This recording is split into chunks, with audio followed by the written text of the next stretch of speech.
దేవుని స్తోత్రం. హల్లెలూయా. అందరూ బాగున్నారా? అందరూ బాగున్నారా? ఇప్పుడు మీకు సెలవులు వచ్చినాయి కాబట్టి చాలామంది హుషారుగా ఉంటారు. ఎందుకని? హాయిగా చక్కగా అటు ఇటు తిరగవచ్చు, చక్కగా నిద్రపోవచ్చు. ఎలాగంటే అలాగా స్వేచ్ఛగా అటు ఇటు పోతూ ఉంటారు స్టూడెంట్స్.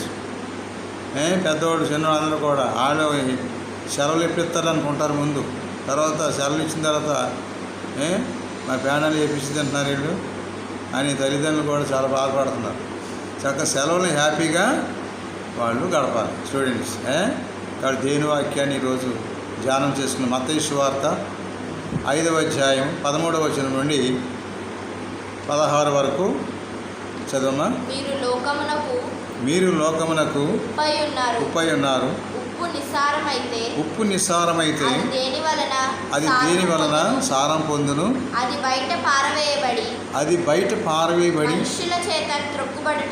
ఆ మనుషుల చేత త్రొక్కబడుటకే కానీ మరి దేనికి పనికిరాదు. మీరు లోకమునకు వెలుగై ఉన్నారు. కొండ మీద ఉన్న పట్టణము మరుగై ఉండనేరదు. మనుషులు దీపం వెలిగించి కొంచెం కింద పెట్టరు, కానీ అది ఇంటున్న వారికి వెలుగిచ్చుటకై దీపస్తంభం మీదే పెట్టుదురు. మనుషులు మీ సత్క్రియలను చూచి పరలోకమందున్న మీ తండ్రిని మహిమపరచునట్లు వారి ఎదుట మీ వెలుగును ప్రకాశింపనీయుడి. కాబట్టి వారి ఎదుట మీ వెలుగును ప్రకాశింపనీయుడి అనే వాక్యం మనకి తెలియపరచబడుతుంది. కాబట్టి యేసుక్రీస్తు వారు ఈ మంచి ఉద్దేశాన్ని మంచి మాటలు మనం చెప్తున్నాడు. ఎందుకంటే ప్రభు చుట్టూ ఉన్నవారు దుఃఖముతో, బాధతో, కలవరంతో, ఆందోళనతో, నిరాశతో, నిస్పృహతో, చింతలతో ఉన్నారు. యేసయ్య చుట్టూ కూడా ఆయన ఎత్తైన ప్రదేశంలో కూర్చుని చుట్టూ ఉన్న వారితో చెప్తున్నారు. వాళ్ళ బాధకు సాధలో, వాళ్ళ అంతరంగం, వాళ్ళ మనస్సాక్షి, వాళ్ళు దేని గురించి విచారపడుతున్నారు ప్రభువుకి ఎంత తెలుసు. ఎందుకంటే అంతరంగం ఎరిగిన దేవుడు మన ప్రభు. కానీ చుట్టూ ఉన్నవారు ప్రజలు వాళ్ళు ఏమనుకుంటున్నారు? మనసులో నిరాశతో ఉన్నారు. మా జీవితాలకు వ్యర్థమే, మేము ఎందుకు పనికిరాని అనుకున్నప్పుడు వాళ్ళకు దుఃఖము, కన్నీరు, వ్యధ చూసి వాళ్ళని చూసి బాధపడుతున్న ప్రజలను చూసి ధైర్యంతో కూడా మాటలు చెప్తున్నాడు. వాళ్ళకున్న విలువ ఏంటో చెప్తున్నాడు. మొట్టమొదటిసారిగా ప్రభు అంటున్నారు, మీరు లోకానికి ఉప్పు లాంటి వారు అని ప్రభు తెలియపరుస్తున్నాడు. ఉప్పు అంటే చాలా విలువైంది. చూడు ఒక్కసారి కొలస్సీ పత్రిక 4వ అధ్యాయం 6వ వచనంలో, కొలస్సీ 4వ అధ్యాయం 6, ప్రతి మనుషునికి ఎలాగు ప్రత్యుత్తరం ఇయ్యవలెనో అది మీరు తెలుసుకొనుటకై మీ సంభాషణ ఉప్పు వేసినట్లు ఎల్లప్పుడూ రుచికరముగాను కృపాసహితముగాను అది చాలు. కాబట్టి ఇక్కడ దేవుని వాక్యం చెప్తుంది ఏమని? ప్రభు అన్నాడు, వాళ్ళ చుట్టూ ఉన్న ప్రజలు చూసి, వాళ్ళ దుఃఖంతో ఉన్న ప్రజలు చూసి ఏమన్నారు? మీరు వాల్యుబుల్ పర్సన్, నిరాశపడద్దు, మీరు ఎటువంటి వారంటే ఉప్పు లాంటి వారని ప్రభు చెప్పాడు. ఉప్పు ఎటువంటిది? విలువైంది. మీరు లోకానికి మీరు ఉప్పు లాంటి వారు అని ప్రభు తెలియపరిచాడు. అలాగే నాడు ఉప్పుకి మనకి పరిశుద్ధ పౌలు చెప్పినట్టుగా రుచికరంగా ఏంటంటే, ఎలాగైతే ఆ ఉప్పు అన్ని దినుసులకి అది రుచినిస్తుందో అలాగే మనం కూడా రుచికరమైన మంచి మాటలే మాట్లాడాలి, కానీ చెడ్డ మాటలు మాట్లాడకూడదని ఈ వచనం మనం చెప్తుంది. అలాగే మనం చూసినట్లయితే దేవుని యొక్క వాక్యంలో మరి ఆ వచనాలు మత్తయి సువార్త 5వ అధ్యాయంలో 13లో చెప్తున్నాడు. ఏమని? 5:13లో మీరు లోకమునకు ఉప్పై ఉన్నారు. ఉప్పు నిస్సారమైతే అది దేని వలన సారం పొందును? అది బయట పారవేయబడి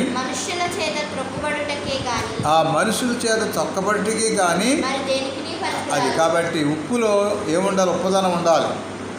చాలామంది అంటారు, మా ఇంట్లో బాణిడు ఉప్పు ఉంది, చాలా ఉప్పు ఉందంటారు, కొండడు ఉప్పు ఉందనుకుంటారు. ఏం లాభం?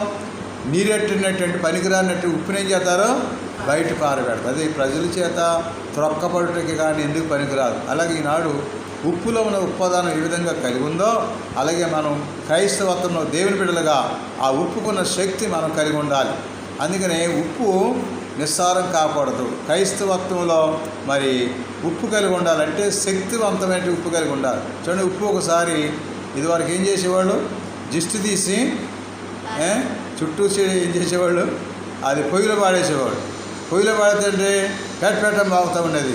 అప్పుడు ఏంటనుకోండి వాళ్ళకు దోషం తొలగిపోయింది అనుకునేవాడు. కానీ ఉప్పు చాలా సందర్భాల్లో ఉపయోగించారు. అలాగే ఈనాడు కూడా ఉప్పులో ఏముండాలి, ఉప్పుదానం కలిగి ఉండాలి. ఉప్పుకున్న గుణం ఏంటి, ఉప్పుదానం కలిగి. అలాగే నేటి క్రైస్తవ జీవితంలో దేవుని బిడ్డలుగా ఒక శక్తివంతమైన బిడ్డలుగా మనం జీవించాలని దేవుని వాక్యం చెప్తుంది. అలాగే మరి రెండవ మాట ప్రభు చెప్తున్నాడు, మీరు లోకమునకు వెలుగై ఉన్నారని. చూడు ఒక్కసారి హెబ్రీ పత్రిక 6వ అధ్యాయం 4-6 వచ్చిన వాళ్ళు, హెబ్రీ పత్రిక 6వ అధ్యాయము 4-6 వచనాలు.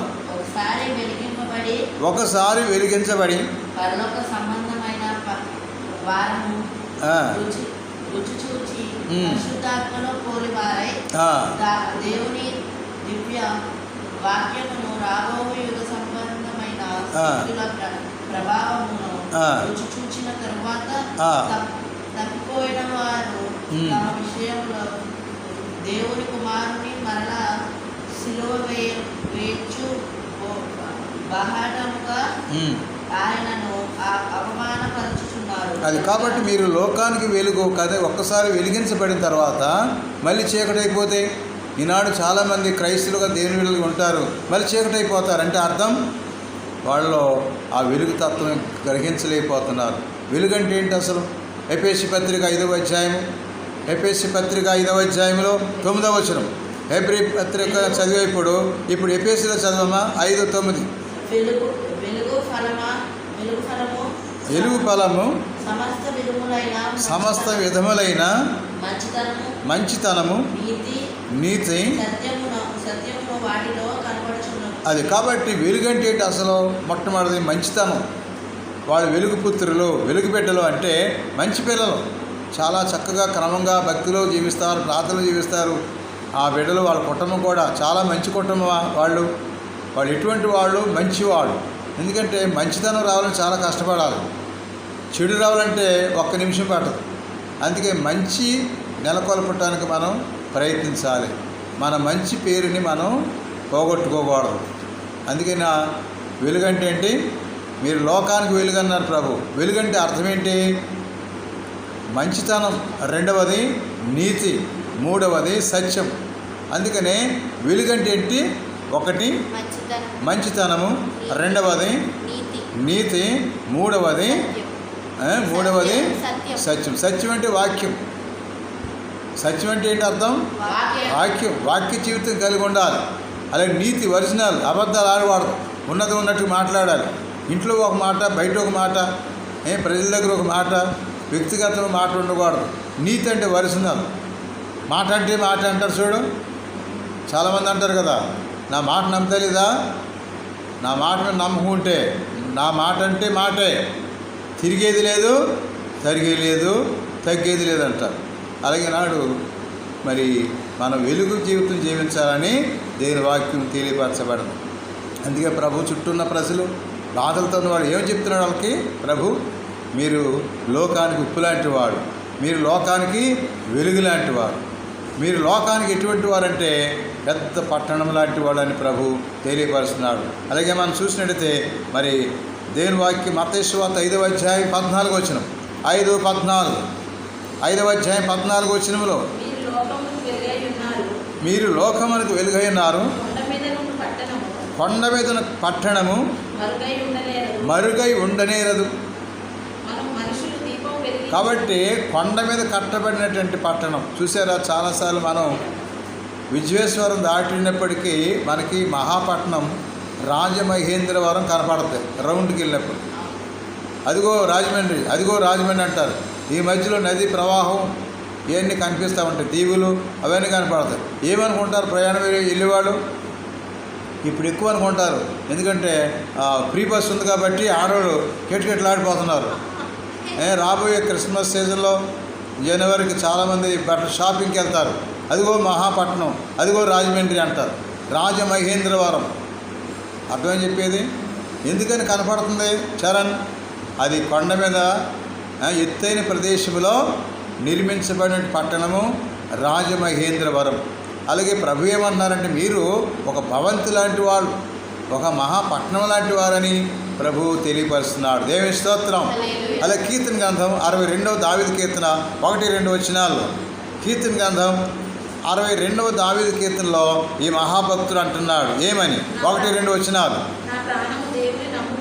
నా ప్రాణము దేవుని నమ్ముకొని మౌనముగా ఉన్నది, ఆయన వలన నాకు రక్షణ కలుగును. ఆయనే నా ఆశ్రయదుర్గము, ఆయనే నా రక్షణకర్త, ఎత్తైన నా కోట ఆయన. కాబట్టి ఎత్తైన కోట, ఎత్తు మీద నిలబడేవాడు పైనున్న వాడికి ఎంతో బలము చేకూరుతుంది. అందుకనే నా దేవుడు నా ప్రభువు నాకు ఏమై ఉన్నాడంటే ఎత్తైన కొండలాంటి వాడంటూ మహాభక్తుడు దావీదు సెలవిస్తున్నాడు. అందుకని దేవుని బిడ్డలతో ప్రభు మీరు ఏమై ఉన్నారు? లోకానికి ఉప్పు లాంటి వాడు. మీరేమై ఉన్నారు? లోకానికి వెలుగు లాంటి వారు. మీరేమై ఉన్నారు? గొప్ప పట్టణం లాంటి వారిని ప్రభు చెప్పాడు. దేవుని స్తోత్రం. అలాగే మనం చూసినట్లయితే మత్తయి సువార్త 5వ అధ్యాయంలో 15వ వచనం 5:15 మనుషులు దీపం వెలిగించి కొంచెం కింద పెట్టరు కానీ అది ఇంట ఉండే వారందరికీ. అది కాబట్టి చూసే దీపస్తంభం ఇదివరకు పూర్వము ఒక ఇంటిలో ఒక స్తంభం ఉండేది. దాని మీద దీపం వెలిగించేవాడు. చుట్టూ కూడా చిన్న చిన్న పరుపులో లేదా మంచాలు వేసుకుని పడుకునేవాడు. ఆ దీపం ఏం చేసేది? అందరికీ కాంతిగా ఉండేది. చుట్టూ కూడా ఉండేది. అలాగే మీరు ఎటువంటి వారు అంటే దీపస్తంభం దీపం మీద ఆ స్తంభం మీద ఇచ్చిన దీపం లాంటి వాడని ప్రభు చెప్తున్నాడు. ఇంట ఉన్న వారందరికీ కనిపించుట. చూసారా? మన ఇతరులకి కనిపించాలి. మన జీవితం వెలుగు జీవితం అని, మనం గొప్పవాడమని మనం అర్థం చేసుకోవాలి ఈ వాక్యాన్ని బట్టి. ఎందుకంటే మనలో నిరాశ, చింత, బాధ, కన్నీరు లేకుండా మనలో గొప్పవాళ్ళమని ఆ ప్రభు ఆనాడు ఆయన చుట్టూన్న ప్రజలకి మంచి సందేశం ఇస్తున్నారు. అందుకని మీరు లోకమునకు ఉప్పు లాంటి వారు, మీరు లోకానికి వెలుగు లాంటి వారు, మీరు లోకానికి పట్టణం లాంటి వారు, మీరు లోకానికి దీపస్తంభం లాంటి వారు. మీ సత్క్రియలు బట్టి దానికి రుజువు అవుతుందని ప్రభు చెప్పాడు. చూడు మత్తయి సువార్త 5వ అధ్యాయంలో మనం చూస్తున్నాం. 5వ అధ్యాయంలో ఆ దేవుని వాక్యంలో తెలియపరుస్తున్న 5వ అధ్యాయం 16వ వచనం 5:16 ఆ మనుషులు మీ సత్క్రియను చూసి పరలోకమని మీ తండ్రిని మహిమపరిచినట్లు. అది చాలు. కాబట్టి సత్క్రియలు మంచి పని చేయాలి. మనం చరణ్ విసిగించకూడదు, మనుషుల్ని బాధించకూడదు, మన పట్ల ఇతరులకు అభ్యంతరం ఉండకూడదు. అర్థం చెప్పేది ఎటువంటిది? సత్క్రియలు చేసేవాడు, మంచి పని చేసేవాడు దేవుడు ఎప్పుడు ఆలకిస్తున్నాడు, వాడు ప్రార్థన వింటున్నాడు. దేవుని స్తోత్రం. అలాగే పేతురు రాసినటువంటి మొదటి లేఖ లేదా పత్రిక 3వ అధ్యాయం 12వ వచనం అటువంటి వారిని ప్రభు చూస్తున్నాడని సత్క్రియలు. అలాగే మనం చూసినట్లయితే మంచి పనులు అనే యాకోబు పత్రిక 2వ అధ్యాయం మంచి పని చేయాలి. 2వ అధ్యాయం 17వ వచనంలో మన పనులు దేవుడు చూస్తున్నాడు. సత్క్రియలు మంచి పనులు మనం చేపట్టాలి. 2వ అధ్యాయం 17 యాకోబు. కాబట్టి క్రియలు లేని విశ్వాసము వ్యర్థము మృతము అంటున్నాడు. మంచి అలాగే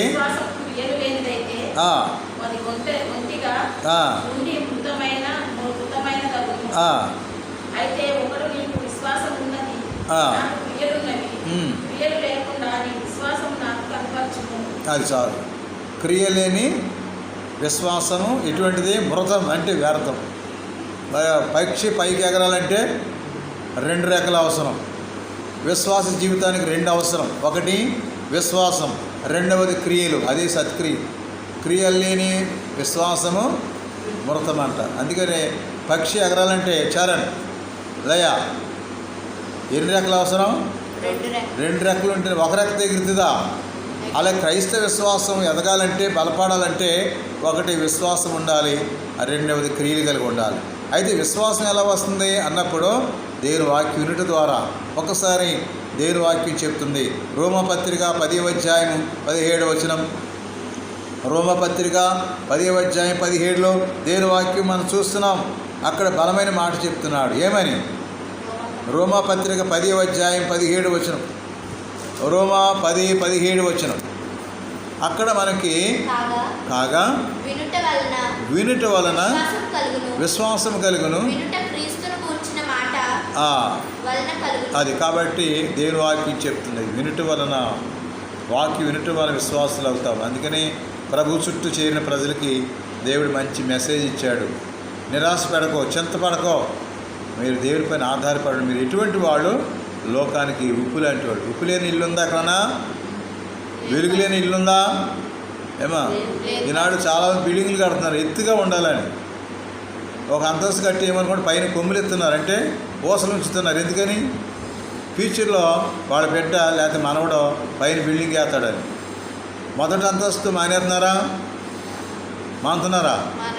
ఇంకొకటి అది కట్టేసాను ఇంకా కొమ్ములు ఎత్తున్నాడు పైకి ఐరన్. మళ్ళీ ఇంకా 3 అంతస్తు కట్టేసి పైకి ఎక్కేటప్పుడు నానా బాధలు పడుతున్నారు. ఆయాసం, ప్రయాసం, అయ్యి బాబోయ్ నాయన అంటున్నారు. కట్టేదాకా ఒక ఆరాటం, కట్టేసిన తర్వాత ఒక పోరాటం. అన్నా ఎక్కడం కష్టమే, దిగటం కూడా కష్టమే. అందుకే నాడు పోటీతత్వం. వాళ్ళు ఒక్క అంతస్తు కట్టి ఇది ఒకటేనా 2 కడతాను, ఈ 2ఏనా 3 కడతాను, 3ఏనా 4 కడతాను. అయ్యి బాబో అలాగా పైకి ఎక్కి అలసట, ఆయాసం. దిగు కిందకి దిగంటే దిగుతానులే అంటున్నారు. అర్థమైందా? ఇదంతా బాధకి భరించలేక లిఫ్ట్ సిస్టమ్ పెట్టుకుంటున్నారు. ఆ నెంబర్ వస్తే రమ్మని వెళ్ళిపోతుంది. అందుకని అది ఏదైనా యాతనే. మానవ జీవితం ఆయాసమే, ప్రయాసమే. ఈ లోకంలో ఎంత దేవుని లేకపోవడం మనకి ఎంత ఉన్నా వ్యర్థము, సమస్తము కూడా వ్యర్థమే. దేవుని కలిగి ఉంటే అన్నీ ఆయన ఇచ్చే భాగ్యాలే. అందుకనే నేటి క్రైస్తవ విశ్వాసం గొప్పదే. అందుకే దేవుని బిడ్డల్ని, ప్రభువు నమ్మిన బిడ్డల్ని ఎలా పోల్చి? ఒకటి, మీరు లోకానికి ఉప్పు లాంటి వారు, మీరు లోకానికి వెలుగు లాంటి వారు, మీరు లోకానికి ఒక పట్టణం లాంటి వారు, మీరు లోకానికి దీపం మీద దీపస్తంభం ఉంచిన వాళ్ళతో సమానం అన్నాడు. అలాగే మీ సత్క్రియలు, మంచి క్రియలు. అందుకే ప్రజలను చూస్తున్నాడు దేవుడు. వీళ్ళు ఏం చేస్తున్నారు? మంచోడిని చూస్తున్నాడు, చెడ్డోళ్ళని చూస్తున్నాడు. మంచి పని చేసేది చూస్తున్నాడు, చెడ్డ పని చేసేవాడు కూడా గమనిస్తున్నాడంట. చూడక సామెతల గ్రంథం 15వ అధ్యాయం. సామెతలు 15వ అధ్యాయం 3వ వచనం. సామెతల గ్రంథం 15వ అధ్యాయం 15వ అధ్యాయం 3వ వచనంలో 15వ అధ్యాయం 3వ వచనం. సామెతలు. యెహోవా కన్నులు ప్రతి స్థలం మీద ఉండను, చెడ్డవారిని మంచివారిని చూస్తూనే ఉన్నాడు. బాబా మంచోడిని చూస్తున్నాడు అందుకాడు. వాళ్ళ ప్రార్థన వింటున్నారు. అందుకే మొదటి పేతురు పత్రిక 3వ అధ్యాయం 12లో చెప్తున్నారు, మంచివాళ్ళ ప్రార్థనని ఆలకిస్తున్నాడు.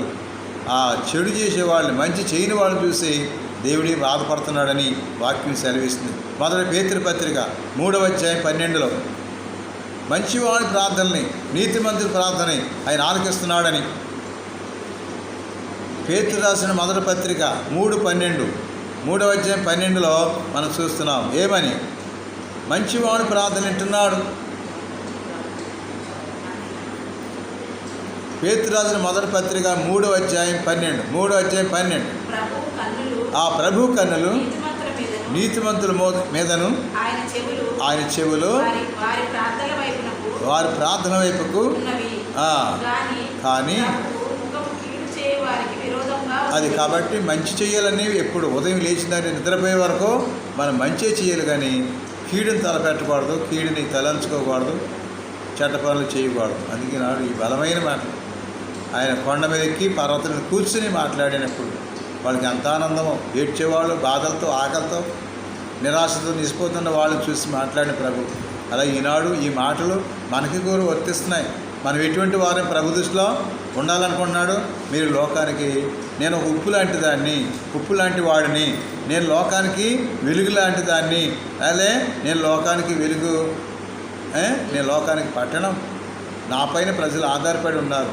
పట్టణం ఎలాగైతే తిలకిస్తారో, చూస్తారో, అలాగే మన వైపు చూసి ఆయన ఎప్పుడు సంతోషిస్తాడు. ఆ దీపస్తంభం పైన ఉంచిన దీపం దీపం వెలిగించి మంచం కింద కొంచెం కింద పెట్టరు కదా అన్నాడు ప్రభు. అందరికి వెలిగివ్వాలి. అలా మంచి పనుల ద్వారా దేవుని సంతోషపెట్టే జీవితాన్ని దయచేయమని మనసారి వేడుకుందాం. ప్రభు అయిన దేవుడు ఈ వాక్యం దీవించును గాక. ఆమేన్. ప్రార్థన. మహాపరిశుద్ధుడా మా తండ్రి, ఈ వాక్యం ద్వారా బిడ్డలు బలపరచబడి క్రైస్తవ విశ్వాసంలో బలపడి దేవుని బిడ్డలకు జీవించే భాగ్యం దయచే. ఇదిగో నాయన, విన్న వాక్యం అందరికీ ఆశీర్వాదకరం. దేవునికి దయచే. ఈ బలమైన మాటల ద్వారా క్రైస్తవ విశ్వాసంలో ఎదగటానికి, బలపడటానికి, నీకు సాక్షులుగా ఉండటానికి కృప చూపించమని ఈ మనవులన్నిటికీ మా ప్రభువు మా రక్షకుడు యేసునామములో తండ్రి వేడుకొనిచున్నాము. ఆమేన్. God bless you. మీ అందరి కోసం నిత్యం ప్రార్థించే దైవజనులు. God bless you.